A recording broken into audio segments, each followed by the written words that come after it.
nouveau bilan lecture et c'est parti.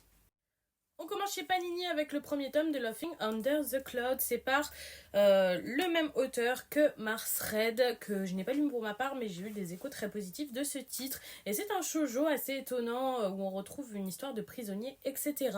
Franchement, l'histoire a piqué ma curiosité, mais je suis vraiment déçue de la construction de ce tome. Ça, c'est Laughing Under the Clouds, donc une série complète. Et ça, c'est un one-shot bonus dans le même univers qui n'apporte pas grand-chose. C'est trop dommage de faire ça dès le tome 1, ça pourrait dégoûter pas mal de gens de continuer le titre. Franchement, j'ai pesé le pour et le contre et j'ai trouvé quand même cette première partie très intéressante et heureusement parce que sinon c'est vraiment le truc qui a le don de me contrarier.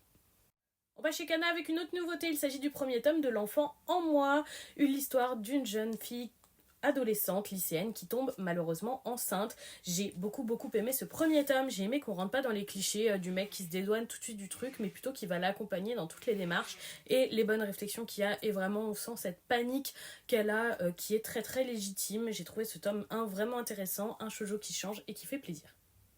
On termine chez Doki Doki avec le premier tome de Elk, un animé est d'ailleurs disponible également. C'est une série finie en 12 tomes et je ne pense pas que je vais continuer. C'est de la fantasy croisée avec de la comédie, donc un titre humoristique dans un univers fantasy.